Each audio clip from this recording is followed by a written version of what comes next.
Hey guys, welcome back to another episode of Sky Factory 3.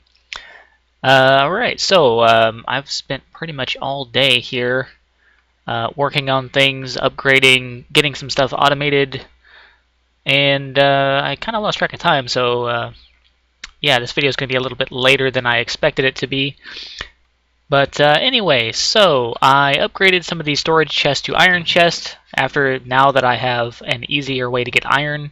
Done some automating, so I've got a ton of storage for food and everything else, and that's kind of an overflow chest up here at the moment because this one got full. It needs to be upgraded again. I'll get around to that eventually. I got some more redstone now that I have easy grinding out materials for redstone. Well, easier than it was. So I went ahead and made 2 more sets of the solar panels for extra utilities, so we're up to 9 grid power possible now from just this. With those, I can now make stone burnt over here. It takes 8, I think, or 7 or 8. It might just be 8. But I threw some polished stone in there and made 10 of those. So the lava setup. Oh, I upgraded these tanks here. I went all the way up to tier 4 on both of these. Once I got all the appropriate materials. So we're up to tier 4 on those, and I think I have enough diamonds to go to tier 5 on one, but they're taking forever to fill up, so I'm not really in a hurry to upgrade them quite yet, either one of them. I might just do one and then pour one into the other, but yeah, these crucibles are pretty much empty at all times. And our lava generator back here, we're only using 40 RF per tick, and it's generating 80 per tick, and it's not really using lava that fast. So these tanks are still getting filled very slowly. So we have our base setup here. Let me just show you what I did to this setup here. We've got the transfer node here pulling cobblestone into that chest, which I can't open now, but it's going in there. Of course, it's going this way into the crucibles to make the lava, and it's going this way into the crusher. So I move the crusher over here, and it's touching the lava generator, so it's getting power from that. And this grinds the cobblestone down into gravel and sand. The sand is just going to sit in there because I have a transfer node out the top here. It's got a blacklist for sand in there, so it doesn't pull sand, it only pulls the gravel. I tried doing whitelist gravel, but it was still pulling sand, so I don't know why the whitelist for that doesn't work, but it just wasn't working. So I switched it around the other way. Gravel and sand are the only 2 things coming out of here. So I just said blacklist sand, so now it pulls the gravel up here into this auto sieve that's on top of the lava generator, so it's getting power from that. And this you put a mesh into, just like it's one of the tables down there. So I brought my iron mesh over here because the diamond one doesn't produce any metals from gravel other than gold. Gold is the only metal you can get from gravel. So I was like, well, I want iron and everything else. And we still can't get copper from that. You have to go down to the flint or string to get copper out of this. So that's what I meant earlier episodes whenever I said each one has its own unique drop table. So anytime I need copper, which is not very often, but often enough, then I can just use those down there to get a little bit of copper. Anyway, so this thing is knocking out nickel, lapis, lead, iron, gold, diamonds, coal, and I got an emerald in here from whenever I had my diamond mesh in there. And I just left it in here just to have it, because why not? It's not really taking up any space that I need at the moment. But I've been pulling a lot of iron out of this because I'm getting a lot of iron in there. I'm actually about to pull some gold because it's about to have a full stack. There. And why not take the nickel as well? Good enough. And I'll pull this coal out of here.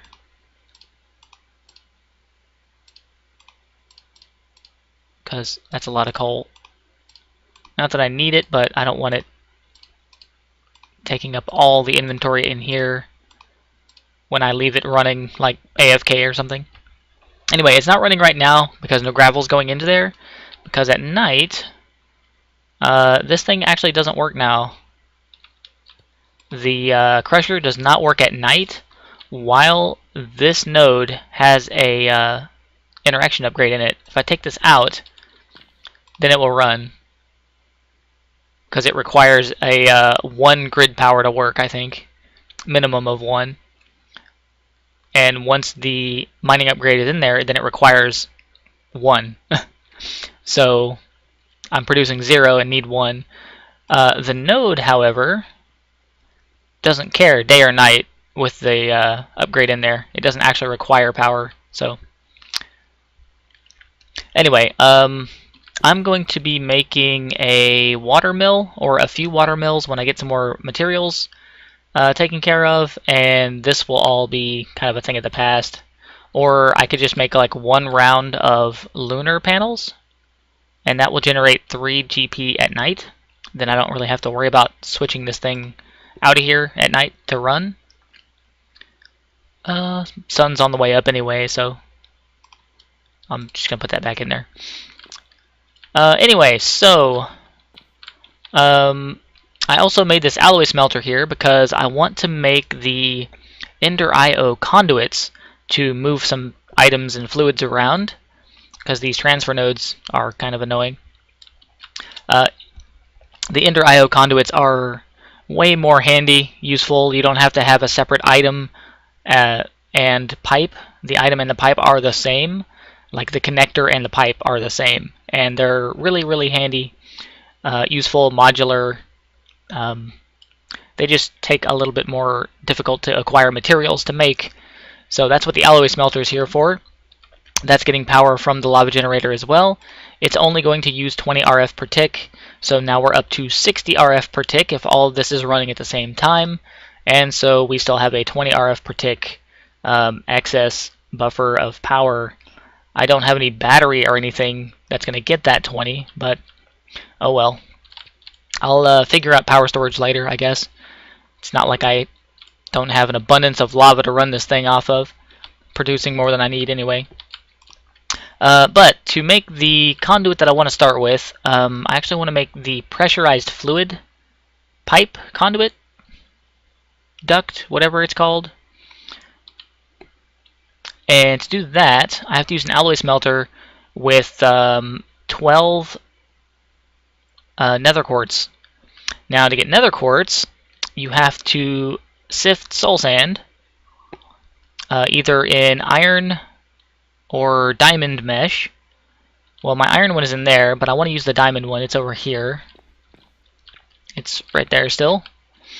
To get soul sand, you have to sift, what is it, dirt or sand to get sand in an iron mesh or a diamond mesh to get these ancient spores. And then you put down some dirt and you right click the ancient spores on the dirt and it makes mycelium. Then once you have mycelium down, you put a barrel of water down. The barrel of water will slowly turn into witch water, and then you right click with sand on the witch water and it makes soul sand. So that's how you get that. And then randomly mushrooms will also grow on this. So that's handy if you want to make like mushroom soup or something. I still need to make some more dirt. I want to make a square all the way around these. I might take the corners out, I'm not sure. But it shouldn't spread to there because they won't be touching. I think they have to be kind of like from there to here. That's as far as it can go diagonally on the same plane, on the same axis. I don't think it'll spread from there 2 blocks away onto this one. But we'll find out eventually. Anyway, once you have your soul sand, you just click it through your sieve here.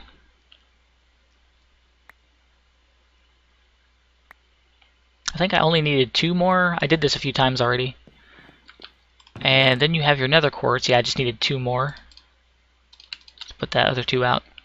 And then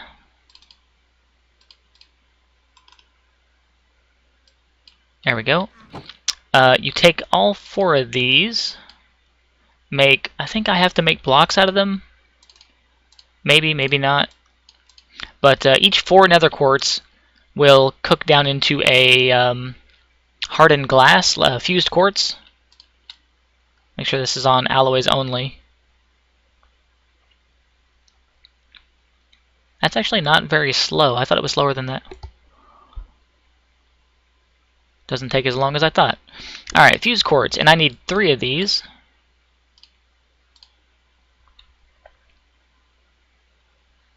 Once I have 3 of those,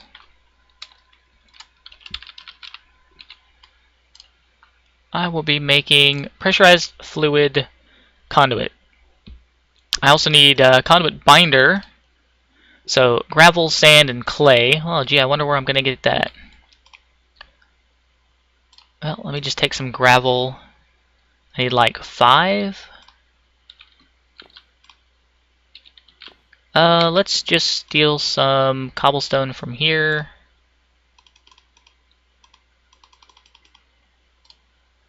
Good enough.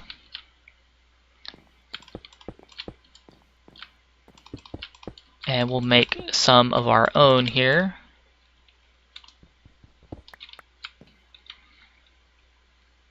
A couple more. Alright, let's see. Conduit binder, so it's 5 gravel, 2 sand, 2 clay.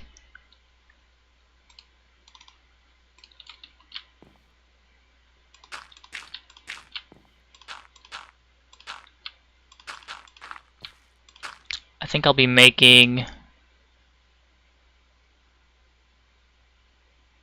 I need 2 sand and 2 clay. Okay, hang on a second. Did this backwards.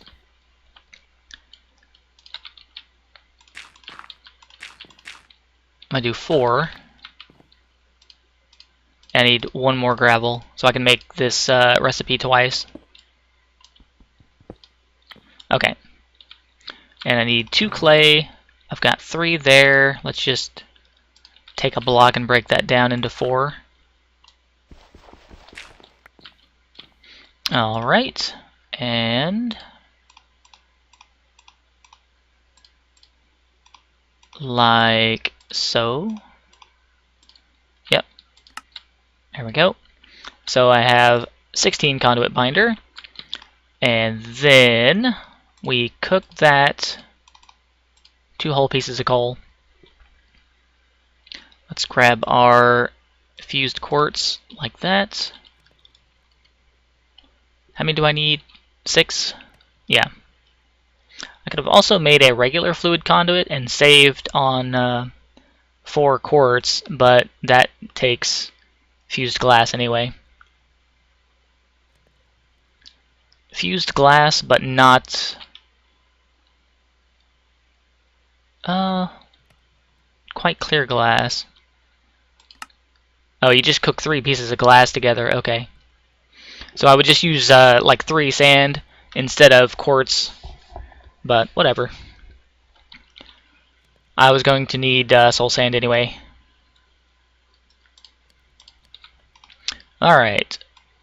3, 6, and 3 pressurized fluid conduits, like so. And I'm going to use this right over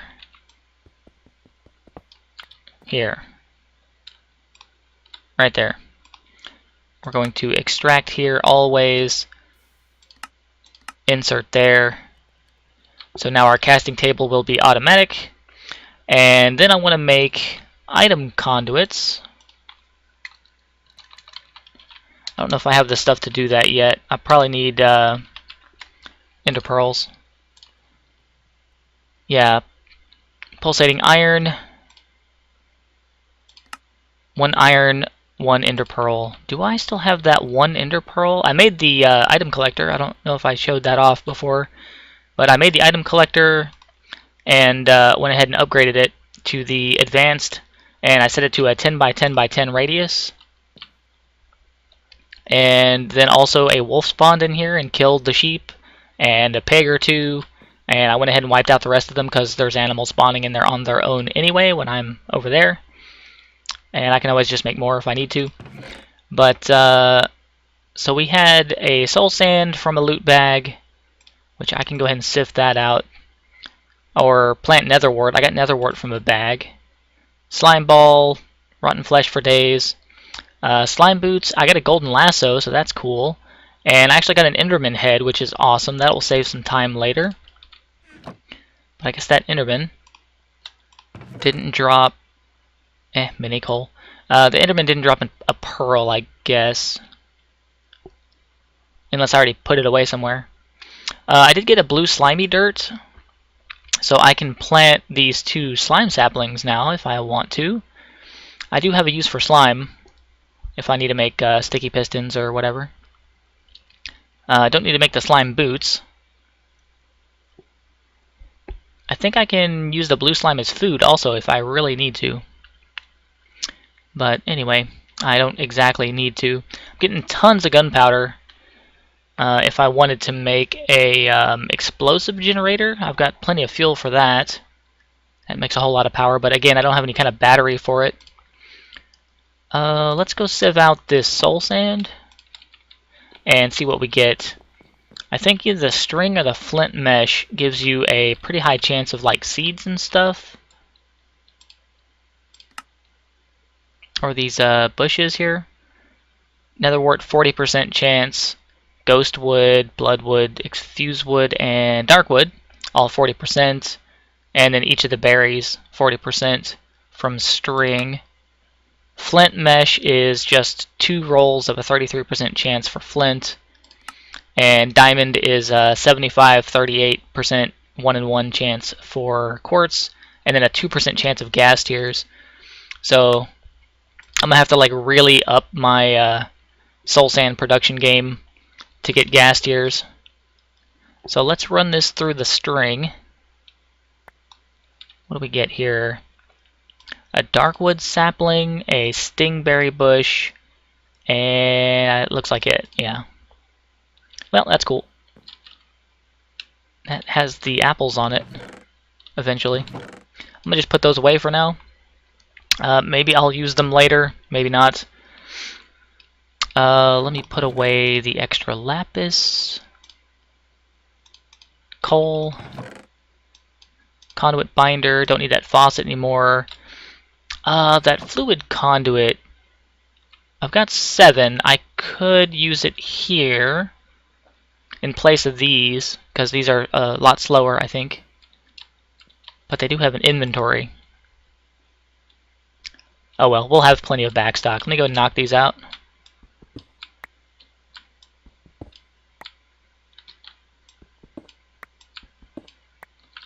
And put the pressurized fluid conduits in here. So this is going to be extract from the bottom,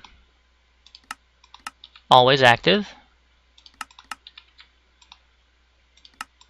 And then we're going to insert into the generator, insert into this tank,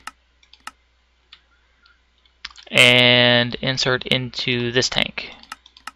There we go.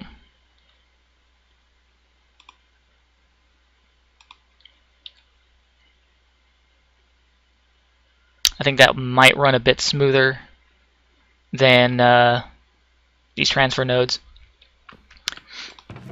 The nodes are good for early game, but if you have a large system setup, those conduits are better because these transfer nodes, they check along the pipeline like one spot at a time to see if there's a place for them to put items.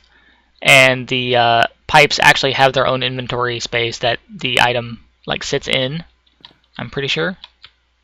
Something similar to that, or it checks the end points only. It doesn't bother going down the whole line.